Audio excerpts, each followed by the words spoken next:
Guys, this is going to be a long video because we're going to talk about what I think is the best Spyderco knife ever. I absolutely love it. I wish I hadn't waited so long to get one. So let's turn this around and take a look at it from above. Guys, up front, I'm going to apologize for any background noise. The production assistant's a little excited because I bought him a new toy. I want to talk about this knife. And I want to talk about how Spyderco has taken things to the next level with this knife. And I know it's been out for a little while. I'm just getting around to it. This is the Spyderco Military 2 with the compression lock. And it just really, I wish I had gotten one of these sooner. So I want to talk about a couple things about this. So this is a knife that's been out for a little bit. This is the compression lock version of the Military. Now, you guys do know that the Military is a knife that has got multiple iterations at this point. You have the PM2, the PM3, and I still do think that this is the best all-around EDC because of size and things like that. For most people, for a big guy like me, this is just brilliant.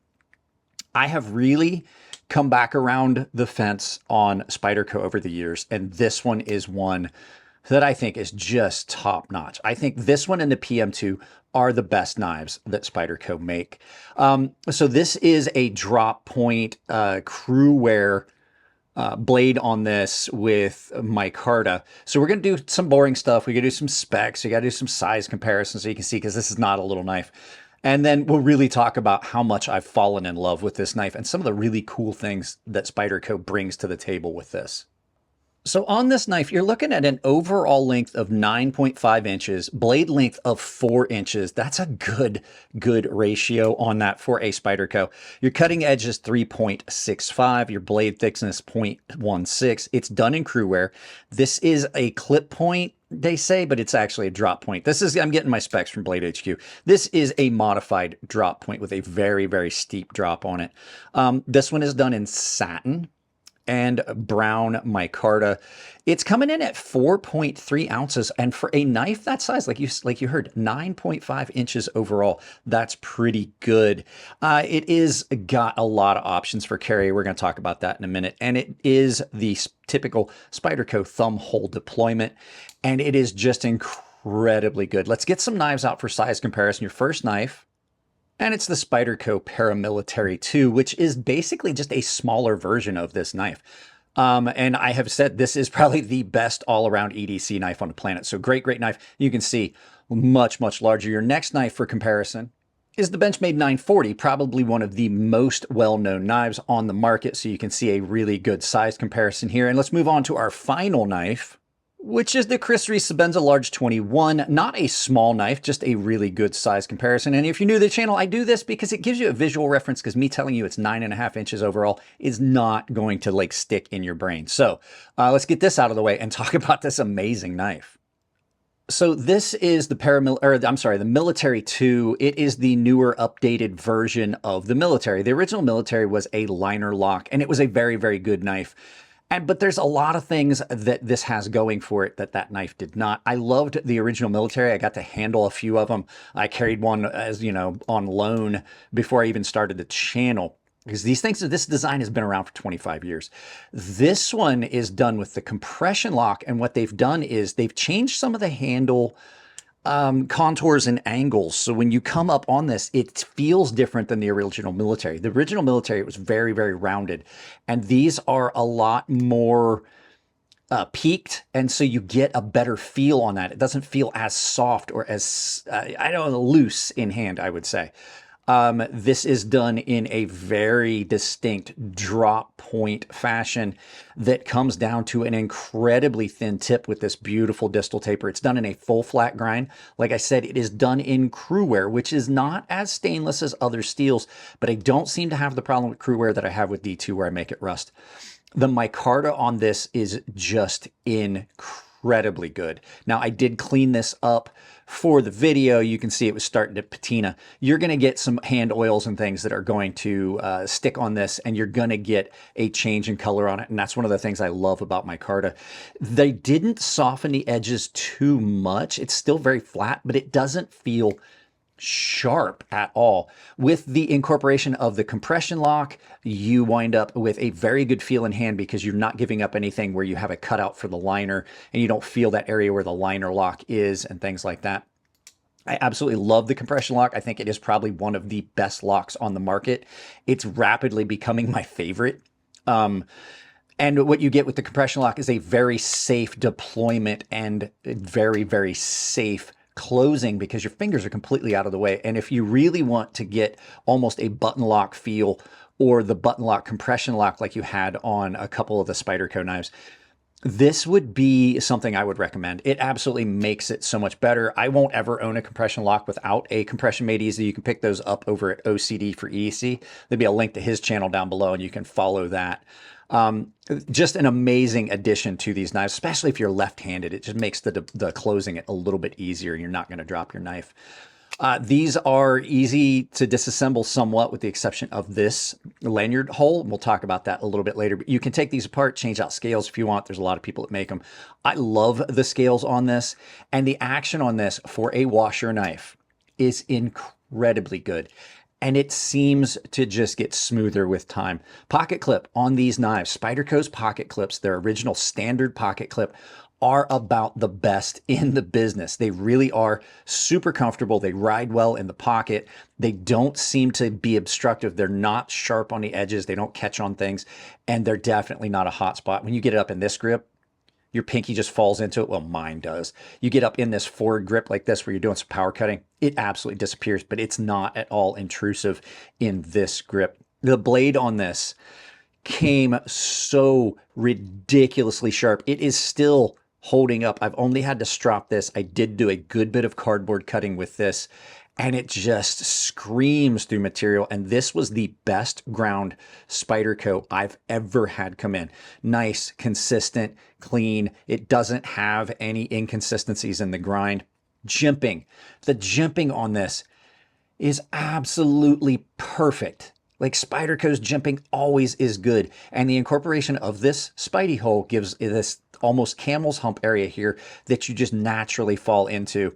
And one of the most incredible things that Spyderco does for its customers is you have the ability to carry this knife however you want. You've got tip up, tip down, tip up, tip down on both sides, ambidextrous. And this is an ambidextrous lock, especially if you, like I said, put a CME on it. Just an incredible, incredible knife all around. I don't know why I waited so long to get one. Not only is it attractive, this is one of the best functional folding knives for me, in my opinion. It's definitely, so far, I think this is the best for me knife that Spyderco makes. I do have to recognize that the fact that I'm a really large guy makes this a lot more comfortable.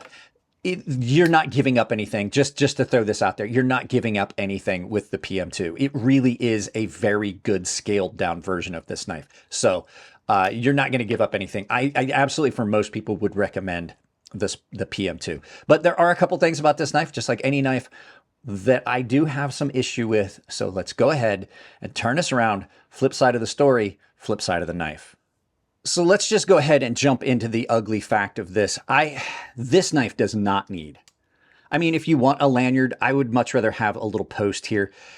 There is a lot, and Nick Shabazz said this about the PM2. There is a lot of blade that could have been put in this if they just got rid of this massive lanyard tube. It would make the knife look cleaner and everything. And it definitely would make disassembly easier because these are flared. And so when you try to take this apart, you got to fight with this to get it off. I usually file off the flared area just so that it pops in and out. And it also would allow me to carry this deeper if this wasn't here and the pocket clip was moved over. I would love to have this knife without a lanyard hole. I would absolutely love it. So next thing. I have yet to get a Spyderco in that didn't come with blade play. Now, I tightened up this. It's not got any blade play anymore. It's still nice and free and smooth. But they usually come with the pivot just almost loose, and then it gets loose over time. And the threads on this are a very coarse, it's a very coarse threaded pivot. So it's easier, like it walks out a little easier because it doesn't take as many threads for it to be out. And so you gotta basically take your pivot screw out, Loctite it and then tighten it in and just make sure that you still have a free moving knife, but with no blade play. And then final thing, and I've said this in so many Spyderco videos, this one I'm not as concerned about it because it is a much, you've got like the termination point is further back. Can you see where they just basically stopped? That I'm not going to slam in as much as I was on this, but I wish that especially on these larger ones, just a sharpening notch. You're not giving up much. You're really not. You're only losing that area that's not sharpened anyway, and it would prevent you from slamming into these incredibly sharp edges on this that are going to wreck your stone. And then one final thing, and I already did it on mine. I did it on my PM2. Can you see where I knocked that hard edge off of the hole? Sometimes these Spydercos come and that edge here where they have the hole and then they grind the edge, it can be a bit sharp and aggressive. Now I didn't do this side so you can see it a little bit better. I did do this, I'm sorry. But they can be very sharp on the edge. This came that way. I already took care of it with a little round ceramic rod. So all in all, this is probably the best Spyderco. It's not my favorite, but it definitely is the best Spyderco in my opinion.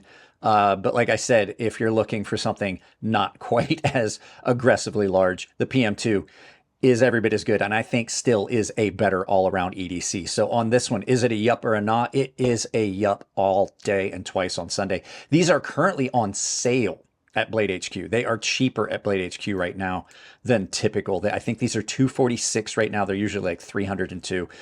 You definitely, this is worth the money. And I know this has been a longer video, but this just deserves it. Spyderco just nailed it with this. The original design was great, and so is this. So let's turn this around, do some final thoughts, and send you out about your day. Yeah, there you go. Guys, you know I was so critical of Spyderco for so long, and I think they've kind of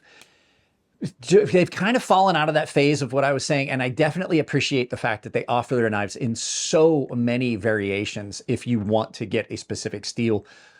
The problem I have is typically with the Spyderco fanboys, you know, the collect them all. They're like the Pokemon of the knife world, but they're just incredible knives. And this one in particular, just one of the best knives you're ever going to find. So already a long video. I'll keep this short. You guys know links down below. They don't cost you anything to use. As a matter of fact, Coffee Brand Coffee and Tempered Trail have got a discount built into them. Saves you 10% off any purchase. Coffee Brand Coffee, some of the best coffee you're ever going to have.